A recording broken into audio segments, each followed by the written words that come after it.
stakeholders within the local tourism sector have expressed optimism that it will make a recovery during the upcoming festive season. This follows relaxation of travel restrictions by key tourism sources markets, including the US and the UK. This is good news for workers within the sector, with hotels expected to rehire staff who are laid off at the height of the pandemic. Brenda Kerubo reports. 2020 was a tough year for the local tourism sector, with various countries instituting travel restrictions to tame the spread of COVID-19. These restrictions had a direct impact on hoteliers, whose fortunes dwindled as global flights grounded to a halt. As a result, thousands of workers were sent home as hotels were unable to sustain salaries. The situation is, however, said to be improving as restrictions are lifted by key tourism source markets. COVID pandemic regimes, which are rigid, have been relaxed. So the UK has removed Kenya from the red list. I want to say that thank you very much and we appreciate. So we'll see more tourists from the UK coming in. Again, airlines have started working. We see more tourists coming from America, as well as interesting the new markets, the emerging markets, as Eastern Europe, Russia, have shown an interest to come to Kenya as well. What we've seen mainly is an upsurge in domestic tourism as the international markets open up with the protocols easing around, especially around quarantine. We've begun to see some of our markets open up. We've had visitors from the US with the recent removal from the red list. For the UK, we believe that is going to create a lot of impact for visitors, not only from the UK but from Europe at large.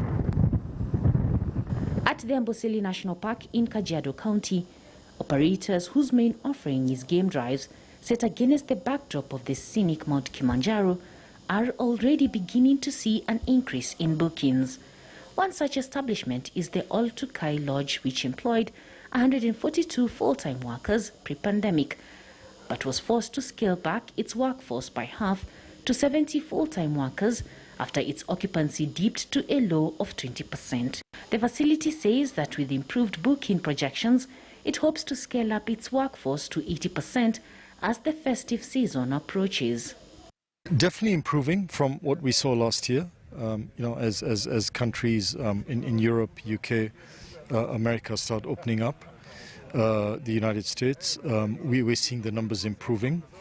There are a lot of direct bookings that we're getting in terms of FITs as well. So there's a vast improvement, no doubt, from what we saw 12 months ago. As the sector scales up recovery efforts, it is looking to government agencies to lower some of the costs associated with the sector, such as park fees. Kenya Wildlife Service plans to extend the reduced entry fees to its game parks and reserves for the Christmas holiday.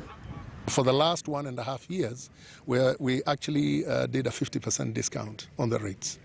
We are bringing the rates up from 1st of January next year, so we're bringing them back to where they were before. But I believe by that time we'll have generated enough interest for Kenyans to want to go and visit. And if you compare to other countries, actually ours is really, really minimal. According to the Economic Survey 2021, Kenya earned 91.7 billion shillings in 2020 from the tourism sector compared to 163.6 billion shillings in 2019. Tourism is a key foreign exchange earner and contributes 10%